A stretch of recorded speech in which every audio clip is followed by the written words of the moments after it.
বাবার প্রেমে গাও গান, জ্ঞান রত্ন নাও তুলে, দুঃখ সব যাও ভুলে, এসো করি মন্থন, ছিড়বে মায়ার বন্ধন। ওম শান্তি। প্রিয় রুহানি ভাই বোনেরা, আজ ১৩ই ফেব্রুয়ারি ২০২৬-এর প্রাতঃ মুরলী মন্থনে আপনাদের স্বাগত। ওম শান্তি। আজকের গীতটা শুনেছেন? তোমাকে পেয়ে হ্যাঁ, শুনছিলাম। সত্যি কি অসাধারণ অনুভূতি। আমার তো মনে হচ্ছিল এই একটা লাইনেই যেন আমাদের পুরো জীবনের সারমর্ম বলা আছে। বাবাকে পেয়ে আমরা মানে কি না পেয়েছি। একদম। স্বর্গীয় উত্তরাধিকার তো এখন হাতের মুঠোয়। ঠিক, অসীম জগতের বাবা আমাদের অসীম জগতের সুখের ভাণ্ডার দিয়ে দিয়েছেন। এই প্রাপ্তির অনুভূতিটাই তো আমাদের জীবনের সবচেয়ে বড় সম্পদ। সাধারণ মানুষ তো জাগতিক কিছু পেলে কত খুশি হয়, কিন্তু সেই খুশি তো ক্ষণস্থায়ী। আর বাবা আমাদের যা দিয়েছেন সেই রাজত্ব তো ২১ জন্ম ধরে চলবে, অটল, অচল আর অখণ্ড। এই গীতটা সেই প্রাপ্তির নেশা, সেই রুহানি আনন্দকে যেন আরও বাড়িয়ে দেয়। আচ্ছা, বাবা আজ শিরোনামে খুব মিষ্টি একটা কথা বলেছেন। হ্যাঁ, আমারও খুব ভালো লেগেছে। আমি পড়ছি, মিষ্টি বাচ্চারা, এখানে তোমাদের সবকিছুই হলো গুপ্ত।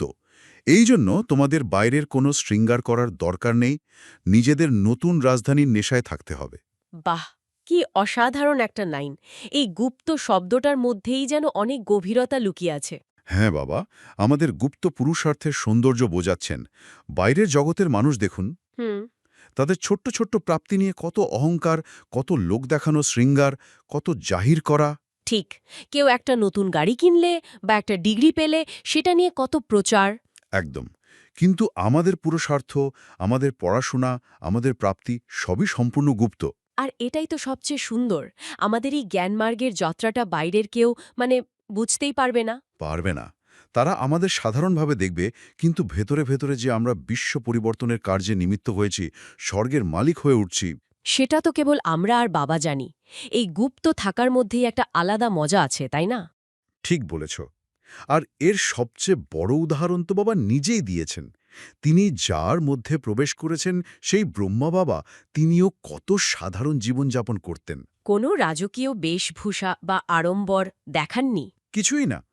পরমপিতা পরমাত্মা স্বয়ং যার রথে সওয়ার হয়েছেন, তিনি যদি এত সাধারণ থাকেন, তাহলে আমাদের তো তারই পদাঙ্ক অনুসরণ করতে হবে। বাবা আমাদের এটাই শেখাচ্ছেন যে আসল নেশা হল ভেতরের, বাইরের আড়ম্বরের নয়।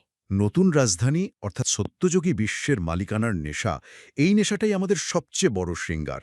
একদম। যখন এই নেশাটা চড়ে থাকে, তখন তো আর বাইরের কোনো সাজসজ্জার প্রয়োজনই পড়ে না। আত্মা আনন্দে ভরপুর থাকলে মুখ এমনিতেই উজ্জ্বল দেখায়। আচ্ছা, আজকের প্রশ্নটিও খুব গুরুত্বপূর্ণ। আমার তো মনে হয় এটা আমাদের পুরুষার্থের মূল ভিত্তি। হ্যাঁ, বাবা প্রশ্ন করেছেন, শ্রেষ্ঠ ধর্ম আর দৈবী কর্ম স্থাপনার জন্য বাচ্চারা তোমরা কোন ধরনের পরিশ্রম করো? এটা খুবই জরুরি প্রশ্ন, কারণ আমাদের পুরো যাত্রার সারমর্ম এর মধ্যে লুকিয়ে আছে। আমরা এখানে কি করতে এসেছি, আমাদের লক্ষ্য কি? আর সেই লক্ষ্যে পৌঁছনোর উপায় বা পরিশ্রমটা কি, সবই এই একটা প্রশ্নের উত্তরে পরিষ্কার হয়ে যায়। আমি উত্তরটা পড়ছি। বাবা বলেছেন যে আমরা ৫ বিকারকে ত্যাগ করার পরিশ্রম করি, কারণ এই বিকারগুলোই সবাইকে ভ্রষ্ট বানিয়েছে। হুম। আমরা শ্রীমতে চলে বাবাকে স্মরণের দ্বারা বিকারের উপর বিজয়প্রাপ্ত করি। আর সবচেয়ে সুন্দর কথা হলো, পড়ার মাধ্যমে নিজেই নিজেকে রাজতিলক দিয়ে থাকো। এই লাইনটা এটা আজকের মূল্যের অন্যতম শ্রেষ্ঠ উপলব্ধি। পড়ার মাধ্যমে নিজেই নিজেকে রাজতিলক দিয়ে থাকো। বাবা কত বড় দায়িত্ব আমাদের হাতে তুলে দিয়েছেন। তিনি স্পষ্ট করে দিচ্ছেন যে আমাদের রাজতিলক অন্য কেউ পরিয়ে দেবেন না, কোনো গুরু বা মহারাজা এসে আমাদের মাথায় মুকুট পরাবেন না। এই জ্ঞানমার্গ বা পড়াশোনার মাধ্যমেই আমরা নিজেরাই নিজেদের তিলক দিচ্ছি। অর্থাৎ আমাদের প্রতিটি সংকল্প, প্রতিটি কর্মই সেই তিলক লাগানোর এক একটা অংশ, তাই তো? একদম। যখন আমি ক্রোধকে জিতে শান্ত থাকি, তখন আমি নিজেই নিজের মাথায় শান্তির তিলক লাগাই। যখন লোভকে জিতে সন্তুষ্ট থাকি, তখন সন্তুষ্টতার তিলক। কি সুন্দরভাবে বুঝলে! যত আমরা বাবাকে স্মরণ করে বিকারের ওপর বিজয়প্রাপ্ত করছি ততই আমাদের স্বরাজ্যের অধিকার পাকা হচ্ছে। এই পরিশ্রমই হল বিশ্বের বাদশাহী পাওয়ার চাবিকাঠি। ঠিক, বাবা বুঝিয়েছেন যে এই স্বরাজ্য স্থাপন না করতে পারলে বিশ্বরাজ্য পাওয়া যাবে না। যে নিজের কর্মেন্দ্রিয়ের উপর শাসন করতে পারে সেই তো আসল রাজা। সত্যি, বাবা আমাদের কত উঁচু নজরে দেখেন, তিনি আমাদের ভিখারি থেকে রাজপুত্র বানাচ্ছেন। আচ্ছা, বাবা আজ আমাদের পরিচয়ের ব্যাপারেও একটা খুব বড় ভুল ধরিয়ে দিয়েছেন। হ্যাঁ, আমরা যে নিজেদের হিন্দু বলি এর পেছনের কারণটা। এটা শুনে আমার তো চোখ খুলে গেছে। আমাদের মূল পরিচয়টাই আমরা ভুলে গিয়েছি, আর পরিচয় ভুলে যাওয়ার কারণেই তো আজ আমাদের এই দুর্গতি। মানুষ যখন নিজের বাড়ির ঠিকানাই ভুলে যায় তখন তো সে পথেই ঘুরে বেড়ায়। আমাদের অবস্থাও তাই হয়েছে। বাবা বলেছেন আমরা আসলে আদি সনাতন দেবী দেবতা ধর্মের। কি মিষ্টি আমাদের আসল ধর্ম! কিন্তু যখন দাপর যুগ থেকে পবিত্রতা হারাতে শুরু করি তখন আর নিজেদের দেবতা বলতে লজ্জা করে। কারণ দেবতারা তো সর্বগুণ সম্পন্ন, 16 কলা সম্পন্ন, সম্পূর্ণ নির্বিকারী ছিলেন। আমরা অপবিত্র পতিত হয়ে নিজেদের দেবতা কিভাবে বলবো? তখন থেকেই নিজেদের হিন্দু বলা শুরু হয়। আর বাবা এর ফলাফলটাও বুঝিয়েছেন। এই কারণে আমরা ধর্মভ্রষ্ট এবং এবং কর্মভ্রষ্ট হয়েছি। কারণ সত্যযুগে আমাদের কর্ম শ্রেষ্ঠ ছিল, আমাদের একই মত, একই ভাষা, একই অদ্বৈত ধর্ম ছিল। কোনো ভেদাভেদ ছিল না। আর এখন কলিযুগে আমাদের কর্ম ছি ছি হয়ে গেছে।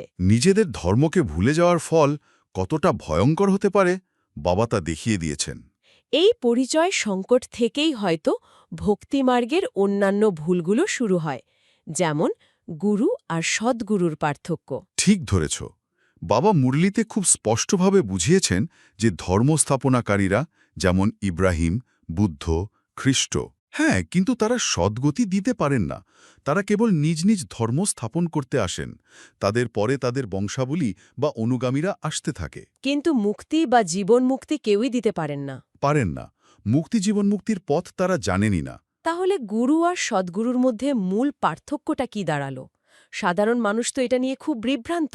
মূল পার্থক্য হল উত্তরাধিকার।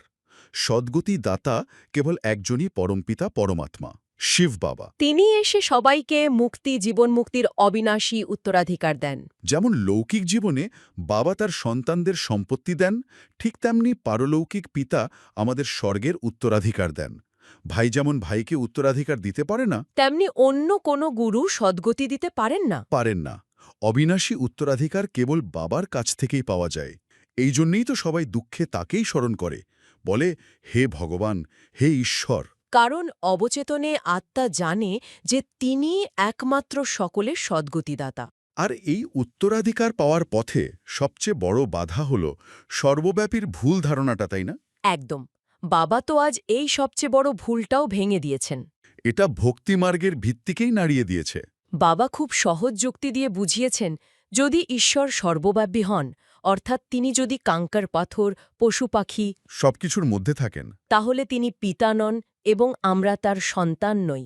আর যদি সন্তানই না হই তাহলে উত্তরাধিকারের প্রশ্নই ওঠে না। উত্তরাধিকার তো কেবল সন্তানই পায়। কি সাংঘাতিক ভুল! এই একটি ধারণা আমাদের বাবার থেকে এবং তার স্বর্গীয় উত্তরাধিকার থেকে কত দূরে সরিয়ে দিয়েছে। ভাবতেই অবাক লাগে যে যে ভগবানকে পাওয়ার জন্য মানুষ এত জপ তপ, এত তীর্থযাত্রা করে, তাকে তারা নিজেরাই নিজেদের থেকে দূরে সরিয়ে দিয়েছে এই ভুল জ্ঞানের মাধ্যমে। ঠিক তাই। যখনই আমরা তাকে পরম পিতা বলে স্মরণ করি, তখনই স্বর্গের মালিকানার স্মৃতি জেগে ওঠে। কিন্তু সর্বব্যাপী বললে পিতা সন্তানের সম্পর্কই শেষ হয়ে যায়। তখন তো আর বাবাকে ডাকার কোনো অর্থই থাকে না। বাবা বলেছেন, ভক্তিমার্গে এই ধরনের অনেক শাস্ত্র তৈরি হয়েছে, এর বিস্তার অনেক। একটা ছোট বীজ থেকে যেমন বিশাল গাছ হয়, যার পাতা গোনা যায় না, তেমনি ভক্তির বিস্তারও অনেক হয়ে গেছে। কিন্তু এখন এইসব ভক্তির সামগ্রী সমাপ্ত হওয়ার সময় এসেছে, কারণ জ্ঞানের সূর্য উদয় হয়েছে। সন্ন্যাসীদের ব্যাপারেও বাবা আজ বলেছেন, তারা আত্মাদের থাকার স্থান ব্রহ্মতত্ত্বকেই পরমাত্মা মনে করেন। হ্যাঁ, তারা ভাবেন যে ব্রহ্মকে স্মরণ করতে করতে শরীর ছাড়লে তারা ব্রহ্মে লীন হয়ে যাবেন, মিশে যাবেন। কিন্তু বাবা বুঝিয়েছেন যে আত্মা তো অবিনাশী, সে কিভাবে লীন হতে পারে? আত্মা তো একটা অতি সূক্ষ্ম জ্যোতির্বিন্দু। সে তো কখনো শেষ হতে পারে না। ব্রহ্ম তো হলো আমাদের থাকার ঘর, মহাতত্ত্ব। আমরা সেখানে গিয়ে থাকি কিন্তু তার সাথে মিশে যাই না। বাবা বলছেন ভক্তি মার্গে কত মানুষ কতভাবে মাথা ঠোকে, কিন্তু এখন তিনি এসেছেন নিজের সময়ে, ড্রামার প্ল্যান অনুসারে। যখন ভক্তির পাঠ সম্পূর্ণ হয় তখনই বাবা আসেন জ্ঞান দিয়ে সদ্গতি দিতে, আর এসে আমাদের সেকেন্ডে জীবন মুক্তির পথ দেখান। যেমন রাজা জনকের কথা বলা হয়, বাবা বলেন তোমরাও সেকেন্ডে জীবনমুক্তি পেতে পারো যদি শুধু বাবা আর উত্তরাধিকারকে স্মরণ করো। ঠিক, জীবন মুক্তি মানে এই রাবণ রাজ্য থেকে, এই দুঃখের দুনিয়া থেকে জীবনকে মুক্ত করা। আর এখন বাবা এসে সেই শ্রেষ্ঠ ধর্ম আর শ্রেষ্ঠ দৈবী কর্মে স্থাপনা আবার করছেন।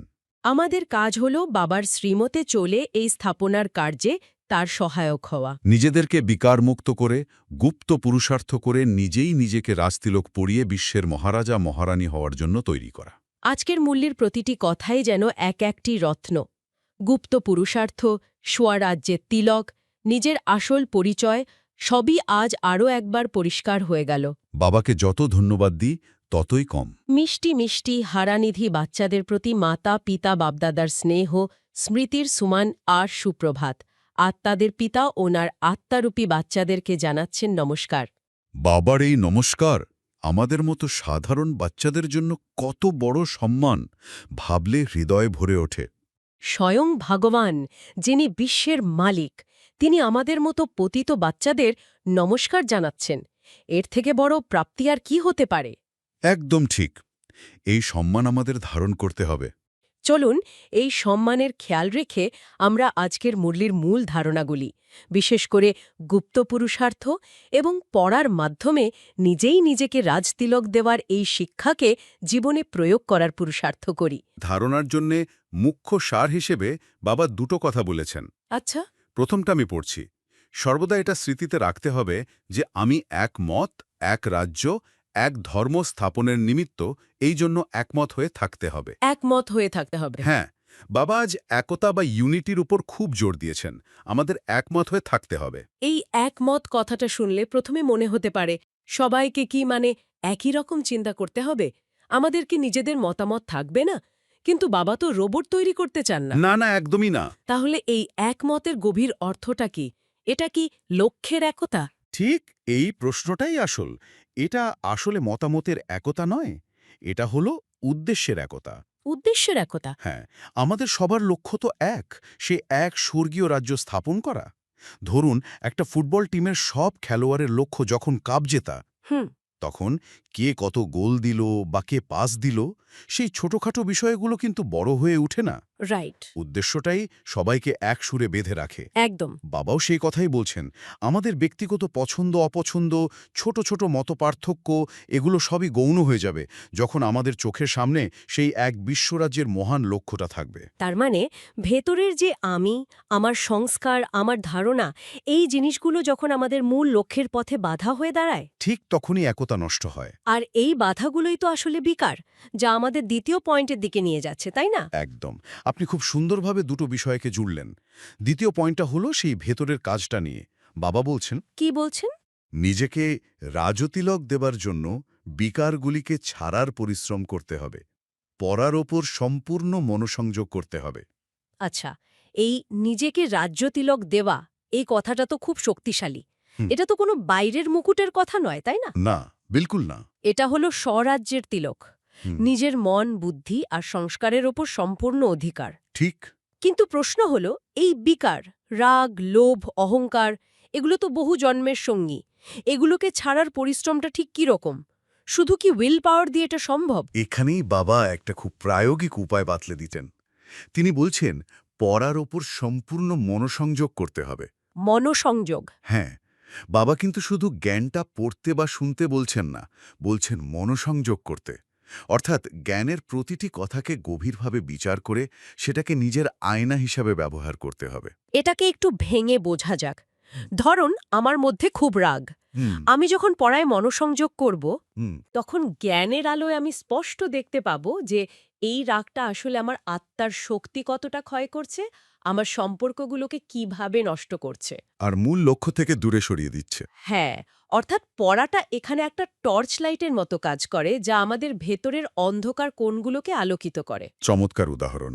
আর যখনই আমরা সেই অন্ধকার বা বিকারকে স্পষ্ট দেখতে পাই, তখনই তাকে জয় করার আসল শক্তিটা আসে। তখন আর কষ্ট হয় না। কষ্ট হয় না, বরং মনে হয় এটা একটা আবর্জনা যা এতদিন ধরে বয়ে বেড়াচ্ছিলাম। স্বরাজ্যের তিলক মানে হল এই আবর্জনাগুলো থেকে নিজেকে মুক্ত করে এক স্বচ্ছ, শক্তিশালী আর স্থিতিশীল অবস্থায় থাকা। যে নিজের ওপর রাজা। জগৎ তার সামনে এমনিতেই নত হয়। আর এই দুটো পয়েন্টকে যদি একসাথে দেখি, একদিকে বাইরের জগতে একতার জন্য এক লক্ষ্যের দিকে চলা, হ্যাঁ, আর অন্যদিকে ভেতরের জগতে বিকারগুলোকে জয় করে স্বরাজ্য স্থাপন করা, দুটোই আসলে একে অপরের পরিপূরক। ঠিক তাই। যখন আমরা প্রত্যেকে নিজের মনের রাজা হতে পারব, তখন বাইরের একতাটা আপনা আপনিই চলে আসবে, কারণ তখন আর অহংকারের সংঘাত হবে না। একদম। আর বাবা শুধু বর্তমানের এই প্রস্তুতির কথাই বলেননি। এই প্রস্তুতির ফল ভবিষ্যতে কি হতে চলেছে তার একটা অবিশ্বাস্য ছবি আজকের বরদানে এঁকে দিয়েছেন। হ্যাঁ, বরদানের অংশটা পড়ার সময় আমারও মনে হচ্ছিল এটা যেন কোনো সাইফাই সিনেমার প্লট, কিন্তু বাবা যখন বলেন তখন তার পেছনে গভীর তাৎপর্য থাকে। আমি বরদান তো পড়ছি। বাবা বলছেন, কর্মাতীত স্টেজে স্থিত হয়ে চারিদিকের সেবাগুলিকে তত্ত্বাবধান করতে থাকা সিদ্ধিস্বরূপ ভব। সিদ্ধিস্বরূপ ভব। দাদা, বাবা আজ ভবিষ্যতের একটা ভয়ানক কিন্তু শক্তিশালী ইঙ্গিত দিয়েছেন। বাবা বলেছেন, ফোন, টেলিগ্রাম সব বন্ধ হয়ে যাবে। এই কথাটা শোনার পর যেটেও চমকে উঠবে। আজকের দিনে আমরা ইন্টারনেট, ফোন ছাড়া এক মুহূর্তও কল্পনা করতে পারি না। আমাদের পুরো সভ্যতাটাই তো এর উপর দাঁড়িয়ে আছে। তো বাবা কি তাহলে আক্ষরিক অর্থে একটা গ্লোবাল কমিউনিকেশন ব্ল্যাকআউটের কথা বলছেন? বাবা তোর রূপক ব্যবহার করেন, কিন্তু তার ইশারাগুলো খুবই স্পষ্ট। তিনি বলছেন, এমন এক চরম সময় আসবে যখন জাগতিক যোগাযোগের সব মাধ্যম ভেঙে পড়বে। চারিদিকে যখন চরম বিশৃঙ্খলা, অনিশ্চয়তা, তখন মানুষ একে অপরের সাথে যোগাযোগ করবে কিভাবে, শক্তিই বা দেবে কিভাবে? আর এখানেই আসছে বাবার সেই, কি বলবো, অবিশ্বাস্য ধারণা, ওয়্যারলেস সেট। হ্যাঁ, বাবা বলছেন, সেই সময় আমাদের মন, আমাদের সংকল্প শক্তি হবে যোগাযোগের একমাত্র মাধ্যম। ঠিক। আমরা যেমন আজ একটা মিম বা ভাইরাল ট্রেন্ডের মাধ্যমে দেখি কিভাবে একটা চিন্তা বা ধারণা মুহূর্তের মধ্যে সারা বিশ্বে ছড়িয়ে পড়ে। হুম।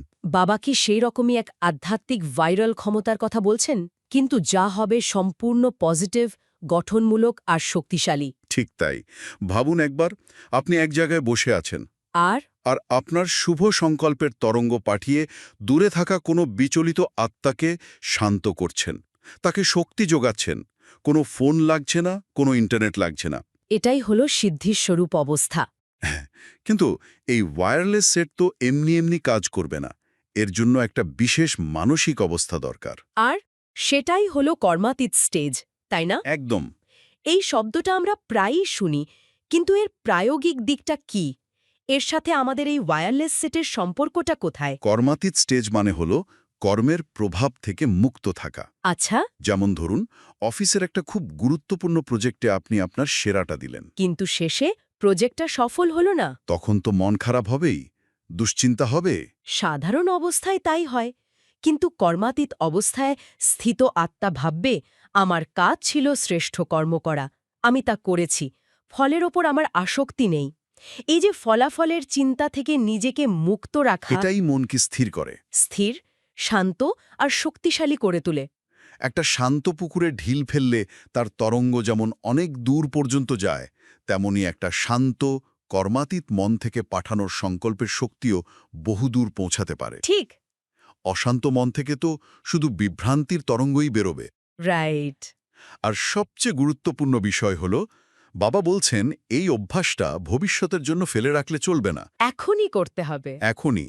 তিনি বলছেন, এখনই কর্মযোগী, এখনই কর্মতীত স্টেজে স্থির থাকার অভ্যাস করো।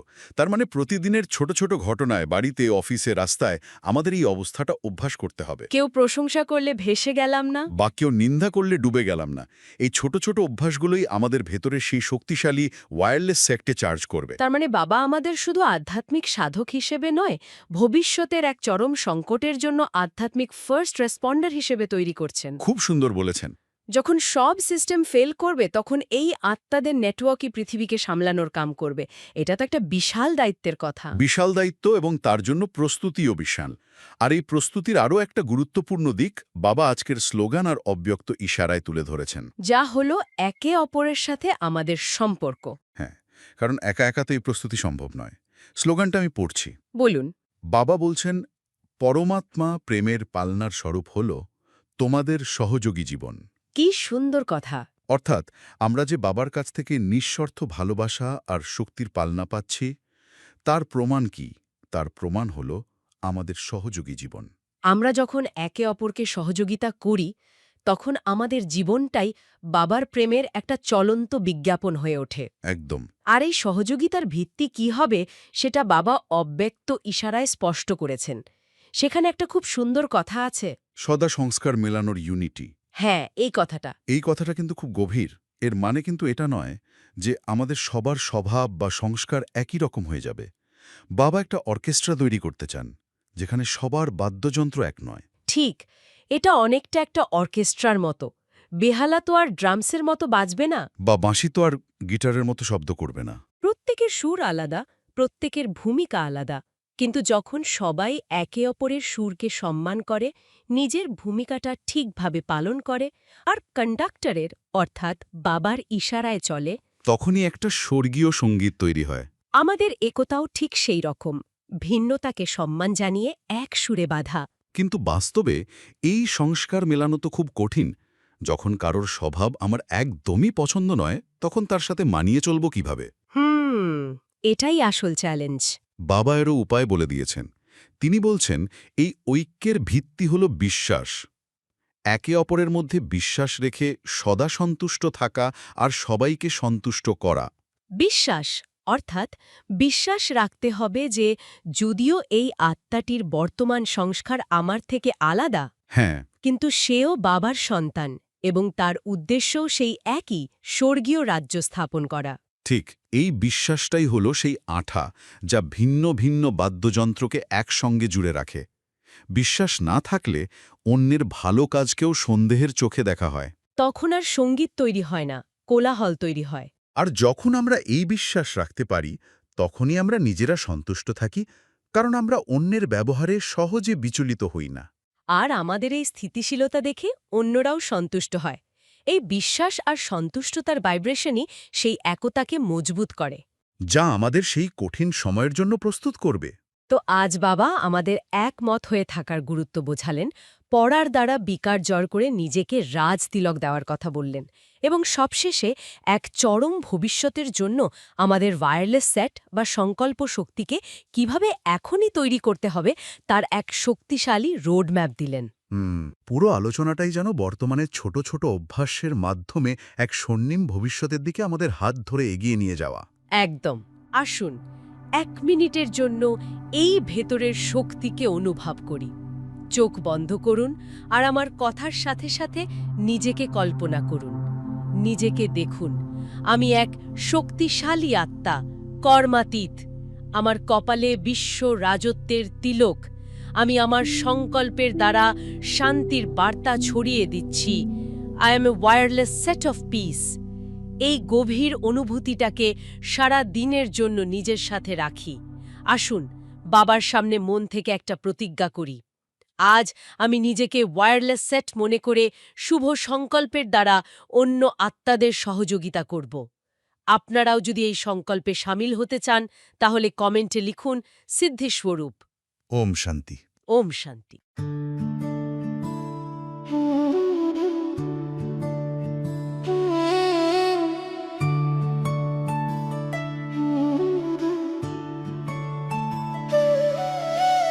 মধুবনে বাজে বাঁশি, বাবা তোমায় ভালোবাসি। মুরলি শুনে জুড়ায় প্রাণ, বাবার প্রেমে গাও গান। জ্ঞান রত্ন নাও তুলে, দুঃখ সব যাও ভুলে, এসো করি মন্থন। আসবে মায়ার